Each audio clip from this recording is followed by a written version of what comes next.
तो WWE में बहुत सारे ऐसे सुपरस्टार्स होते हैं जो कि ऑन स्क्रीन एकदम विलन की तरह एक्ट करते हैं, मतलब जिनको हम बोलते हैं हील्स। लेकिन दूसरी तरफ देखा जाए तो भाई लोग उनको उतना ज्यादा पसंद करते हैं और रियल लाइफ में they are one of the most loved superstars of the WWE।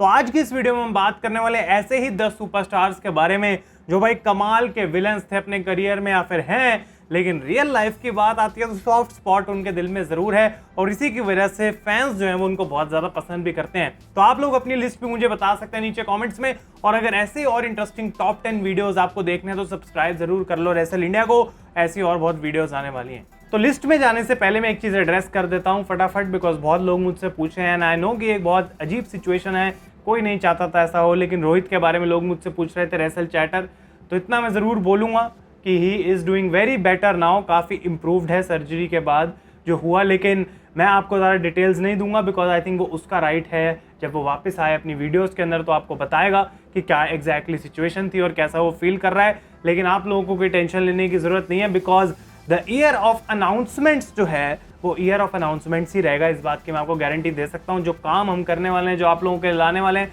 इस साल एक मेमोरेबल ईयर रहेगा आप लोगों के लिए जो कंटेंट हमारा देखते हैं। So thank you so much for asking, लेकिन मैं आपको बता सकता हूँ गुड न्यूज़ यही है that he is doing much better than before. Number 10 से हम स्टार्ट करते हैं तो यहाँ पे नाम आता है शॉन माइकल्स का। इस बंदे को कहत भाई बोला जाता था डी जेनरेट, और वहीं से बनी थी इसकी टीम डी जनरेशन एक्स, क्योंकि शॉन माइकल्स को बहुत ज़्यादा मजा आता था दूसरों को थोड़ा सा प्रॉब्लम देने में, और early parts of the career में तो शॉन माइकल्स अपने गुस्से के लिए बहुत जाने भी जाते थे कि बैक स्टेज इसका एटीट्यूड इतना गंदा था कि रियल लाइफ में भी ये बंदा हील ही था। अंडरटेकर को इन्होंने काफी बार उनके करियर में टाइटल्स कॉस्ट किया। टाइटन टावर यानी कि WWE के हेडक्वार्टर्स पे DX लिख दिया भाई जाके स्प्रे पेंट से। लिमोजिन डिस्ट्रॉय कर दी थी विंस मैकमैन की, कनाडा के फ्लैग को डिसरिस्पेक्ट किया कनाडा के अंदर ही घुस के, और साथ के साथ इन्होंने अंडरटेकर की स्ट्रीक चीटिंग से तोड़ने की कोशिश करी थी ऑलमोस्ट। अगर आपको याद हो मेरे फेवरेट रेसलिंग मैच में रेसलमेनिया 28 जब रेफरी ने ही मार दी थी सुपर किक, लेकिन स्टिल अंडरटेकर किक्ड आउट। लेकिन धीरे धीरे अपने करियर में शॉन माइकल्स काफ़ी ज़्यादा वाइज हुए और शॉन माइकल्स अब एक ऐसी स्टेज पर आ चुके हैं कि सब लोग उन्हें इतना पसंद करते हैं, उनको अभी भी माना जाता है the greatest professional technical wrestler of all time, और साथ के साथ NXT में जो अब उनका कंट्रीब्यूशन है उसकी वजह से लोग उनको बहुत पसंद करते हैं। नंबर 9 की हम बात करते हैं तो यहाँ पे आते हैं क्रिस जेरिको। क्रिस जेरिको एक ऐसा रेसलर है जो as a face and as a heel दोनों तरीके से अनबिलीवेबल है, और आज 50 साल की एज के बाद भी, जबकि कुछ हिट एंड मिस जरूर रहते हैं इतने लंबे करियर में, Chris Jericho is one of the legends जिनको हम देखना हमेशा पसंद करते हैं। अगर इनके हील की मैं बात करूं तो जो फ्यूड थी इनकी शॉन माइकल्स के साथ या जॉन सीना के साथ, वो ऐसी फ्यूड्स हैं जो कि हमेशा मेमोरेबल रहती हैं अगर हील फ्यूड्स की बात करी जाती है। इनकी हाईलाइट रील की सेगमेंट और बाकी सारी चीज़ें एज अ हील जो क्रिस जेरिको ने करी थी तो कहीं ना कहीं फनी भी लगती थी जब वो अपने उस गिमिक के अंदर थे, लेकिन थे वो एज अ हील। लेकिन जो बाकी सारी बातें मैंने स्टार्ट में करी, जेरिको क्रूज ना ही सिर्फ ये फैंस के लिए बल्कि और रेसलर्स के लिए बैक स्टेज जो पूरा WWE का माहौल रहता था वहां पे भी क्रिस जेरिको को हर कोई पसंद करता है, और इसकी वजह से ये इस लिस्ट में आते हैं। नंबर 8 की अब हम बात करते हैं तो यहाँ पे आता है एक लौता ऐसा बंदा जो कि इस लिस्ट के अंदर है, रेसलर नहीं है लेकिन एक प्रमोटर है, एक मैनेजर है, और probably the greatest at his job जो कि वो करते हैं, और आप अभी तक तो जान ही गए होंगे, ये है और कोई नहीं बल्कि पॉल हेमन।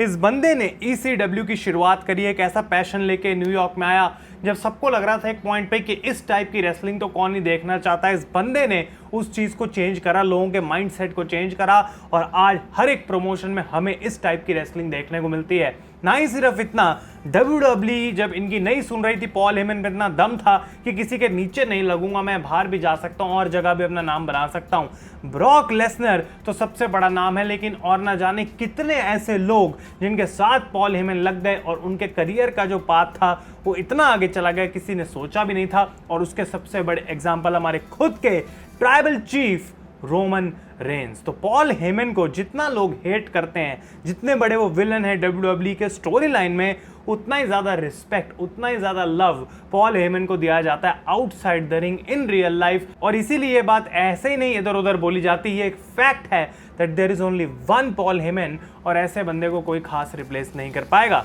नंबर 7 की बात करते हैं तो यहाँ पे आते हैं the rated R superstar Edge, जो भाई हील तो थे WWE में, लेकिन इनकी हरकतें उसको बार बार जस्टिफाई भी करती थी, मिक फोली को फ्लेमिंग टेबल के थ्रू स्पीयर लगाना, जॉन सीना के फादर को अटैक करना, और साथ के साथ जब कैश इन इंट्रोड्यूस हुआ तो अपने हील टैक्टिक्स को यूज करके सबसे पहला कैश इन करना, और साथ के साथ यहाँ पे जो विकी गरेरो के साथ एज का स्टिंट था, जो हमें वो रन देखने को मिला था एज अ हील, जहाँ पे वो वर्ल्ड चैंपियन भी बने थे, unbelievable rated R superstar Edge. और मैं आपको बता सकता हूँ भाई, सिर्फ कनाडा जाके एज को लाइव देख के ही नहीं, बल्कि वैसे भी एज के अराउंड अगर आप उनको फॉलो करते हैं सोशल मीडिया पे, तो पता लगेगा कि फैंस कितना ज्यादा उनको रियल लाइफ में पसंद करते हैं। बिकॉज जितनी ही हीटेड पर्सनैलिटी इनकी टीवी पे देखने को मिलती है, उतना ही सॉफ्ट हार्ट है इनका अपने फैंस के लिए इन रियल लाइफ। नंबर 6 की हम बात करते हैं तो यहाँ पे शायद ये नाम फिट ना भी हो कुछ के लिए उनकी लिस्ट के अंदर, बिकॉज कुछ लोग कहेंगे कि ये रियल लाइफ में भी ढंग के इंसान नहीं है, और मैं बात कर रहा हूं the voice of the voiceless, CM पंक की। इनके हील मूव्स तो भाई ना ही सिर्फ प्रोफेशनल रेसलिंग के इन रिंग स्क्रिप्टेड वाली टाइम के हम बात करेंगे, लेकिन उसके अलावा कितनी सारी चीजें हैं। जब CM पंक सच बोलने पे आते हैं तो उनको कोई रोक नहीं सकता। इसका सबसे बड़ा एग्जांपल था पाइप बॉम्ब, और उसके बाद रिटायरिंग जेफ हार्डी एक टाइम पे, जब जेफ हार्डी सबको इतना ज्यादा पसंद थे कि लोग रोने लग गए थे। मुझे भी वो स्टील केज मैच याद है जिसके बाद मैं सच में सोच रहा था कि अब जेफ हार्डी को WWE छोड़ के जाना पड़ेगा, और मैं दुखी था, और CM पंक पे मुझे उस समय बहुत ज्यादा गुस्सा आ रहा था। नेक्सस को ज्वाइन करना, जॉन सीना के साथ वो फ्यूड जहां पे उन्होंने टाइटल लेके अपने बॉस के सामने भाग जाते हैं, भाई इससे बड़ा हील मूव क्या हो सकता है। और specially going against the names like Undertaker and the rock, एक ऐसे टाइम पे जब CM पंक को लोग सोच रहे थे कि उतने लेवल पे कभी भी नहीं पहुंच सकता, CM पंक ने सबको गलत प्रूव करा। लेकिन रियल लाइफ की जब बात आती है तो CM पंक को हम लोग कितना प्यार करते हैं। इतनी सारी प्रॉब्लम्स आई इनकी लाइफ में, 10 साल के गैप के बाद ये WWE में वापस आए, और अब ट्रिपल एच जो कि सबसे ज्यादा हेट करते थे CM पंक को, हेल फ्रोज ओवर जब CM पंक वापस आए, और इसीलिए गाइस आज की इस लिस्ट में ये आते हैं। अब अपने टॉप 5 की तरफ हम बढ़ेंगे, और यहाँ पे नाम आता है द वाइपर रैंडी ऑर्टन का लिस्ट में नंबर 5 पे। भाई क्या ही बोलूं, लेजेंड्स को पंट करना, फील्ड को आग लगा के जला देना। जेफ हार्डी के कानों का क्या है भाई, जेफ हार्डी की तो इन्होंने ऐसी हालत कर दी थी मार मार के, ट्रिपल एच को हथकड़ियां लगाई और स्टेफनी मैकमैन को किस किया उनके सामने। ये कोई और कर सकता है तो सिर्फ रैंडी ऑर्टन ही कर सकते हैं। और लेगेसी के साथ जो काम किया, अपना एक स्टेबल बना के एवोल्यूशन का इस्तेमाल किया, सारा कुछ सीख के, और फिर राइजिंग इंडिविजुअली ये जो स्टार बना, और कोई नहीं बल्कि रैंडी ऑर्टन। लेकिन जब बात रियल लाइफ की आती है तो Randy Orton is an amazing person. भाई कितने रेसलर से बात बोलते हैं कि बैक स्टेज एक ऐसा माहौल चेंज हो जाता है जब रैंडी आसपास होता है, बिकॉज हर कोई उससे सीख सकता है, हर किसी को रैंडी विलिंग है सिखाने के लिए, and Randy is a gem of a person. इसके लिए उनको लोग सिर्फ पसंद ही नहीं करते, बहुत प्यार करते हैं, और सिर्फ यूनाइटेड स्टेट्स में नहीं पूरी दुनिया में। नंबर 4 की अब हम बात करते हैं तो यहाँ पे आते हैं अंडरटेकर, जो कि भाई one of the greatest heels तो हैं। मैनकाइंड को हेल इन अ सेल के ऊपर से फेंक दिया, और मैनकाइंड ने फिर बरी भी कर दिया इस बंदे को। इसलिए इसका नाम बार बार आता था द डेड मैन। ये मर के जिंदा हो गया स्टोरी लाइन के अंदर। स्टोन कोल्ड स्टीव ऑस्टिन को ऐसे हैंग कर दिया क्राइस्ट के तरह, और भाई इतना बदला गंदा अगर कोई ले सकता था तो वो अंडरटेकर ही थे। स्टेफनी मैकमैन को किडनैप भी कर दिया था और बांध के रख दिया था रिंग के बीच में। स्टोन कोल्ड ना होते तो ना जाने उस दिन स्टेफनी का क्या होता।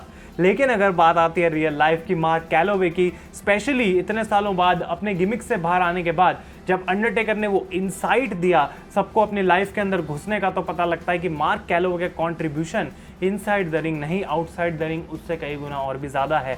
अपने आप को तो इस बंदे ने सालों तक फ्रेश रखा, अपने कैरेक्टर को अच्छा रखा, लेकिन दूसरे बंदों को कितनी हेल्प करी वो गाइज अब तो पब्लिकली नोन बात है। अब नंबर 3 की हम बात करते हैं तो ये नाम आपको पता ही था, इस लिस्ट में आने वाला, थंबनेल से दिख गया था आपको, और वो है the tribal chief Roman Reigns, जिनकी ये journey from the most controversial baby face to the most beloved heel in 4 सालों में तय हो गई। पॉल हेमन की यहाँ पे एक बार फिर से कंट्रीब्यूशन, और रोमन रेंस के, जबकि मुझे इतने अलग अलग हील चीजें आपको पॉइंट्स बताने की जरूरत नहीं है। Roman Reigns as the tribal chief पूरा ये 4 साल का टाइम ही इनफ है, क्योंकि इतनी रिसेंट मेमोरी हम सबको पता है क्या हुआ है। लेकिन Roman Reigns outside the ring, Roman Reigns एक ऐसा इंसान है जो में भी अब जाके थोड़ा चेंज हुआ है, जो लोगों को उतना कम टाइम दे पाता है बिकॉज उसको खुद को काफी कुछ करना पड़ता है। लेकिन आई डोंट थिंक अगर रोमन रेंस के सामने कोई फैन आता है आउटसाइड द रिंग, या फिर जब वो कैमराज उनके ऊपर नहीं है, तो रोमन उनसे अच्छे से बात नहीं करते। He is a really really good man और रियली गुड गाय, और एक ऐसा WWE सुपरस्टार जो रिस्पेक्ट करता है, जिसको रियलाइजेशन है इस बात की कि कहाँ तक वो पहुंचा है। यही फैंस जो उसको पसंद नहीं कर रहे थे अब इतना प्यार उसको करते हैं, वो रोमन रेंस ने भी मैं भी खुद ना सोचा हो, इसलिए he is on number 3। Number 2 की बात करते हैं तो यहाँ पे आई थिंक सबसे परफेक्ट एग्जाम्पल है ये बंदा इस चीज का जो हमारा टाइटल आज की इस वीडियो का, बिकॉज यहाँ पे आते हैं ट्रिपल एच। रैंडी ऑर्टन के घर के अंदर एक दिन ये बंदा घुसा और उसको मार के आया।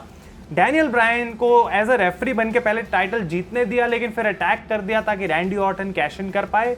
इतना कौन करता है भाई, क्यों इतना तरसाता है? और उसके बाद स्टेफनी मैकमैन से सच में तो शादी की, चलो ठीक है, लेकिन स्टोरी लाइन में इसने कैसे शादी करी?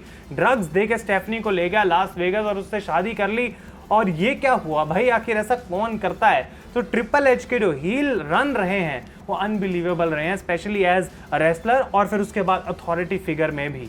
लेकिन जब वो पर्दा हट गया और triple H behind the scenes चले गए, तो आज की डेट में जो पूरा बिजनेस है वो रन ही ट्रिपल एच कर रहे हैं, जो पूरा एटमॉस्फेयर चेंज हो चुका है वो रन ही ट्रिपल एच कर रहे हैं। और ट्रिपल एच इज द, हम कहते हैं ना, न्यूक्लियस ऑफ WWE, बिकॉज अगर ये नहीं होता तो प्रॉब्ली आज WWE इस वे शेप फॉर्म में हमें देखने को नहीं मिलती जो हमें आज देखने को मिल रही है। अब हम आते हैं गाइस अपने नंबर 1 पोजीशन पे, और जैसा कि मैंने बोला ट्रिपल एच बेस्ट एग्जांपल था इस टाइटल का।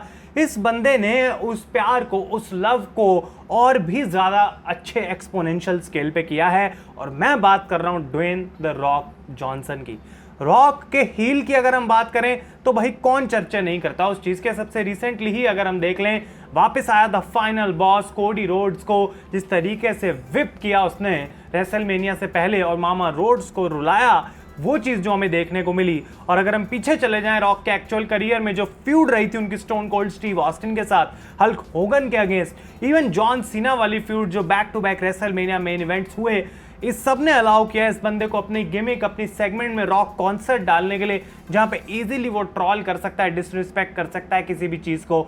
तो रॉक एक ऐसा बंदा है जो कि ना ही सिर्फ एक कमाल का हील था, और ये जितने भी हील हमने बात करें हैं कमाल के बेबी फेस भी रहे हैं कुछ कुछ टाइम पे, लेकिन इस बंदे की रिस्पेक्ट, जो प्यार इसको मिला है, वो सिर्फ WWE के अंदर नहीं बल्कि पूरी दुनिया से और चीज़ों में भी मिला है। He is a businessman, he is an entrepreneur, he is an actor, और इस हर चीज़ में उसने सक्सेस पाया। आई डोंट नो ये बात अभी भी रॉक के बारे में ट्रू है या फिर नहीं, लेकिन एक पॉइंट पे he was the richest actor in Hollywood, जो कि अपने आप में बताती है कितनी बड़ी बात है।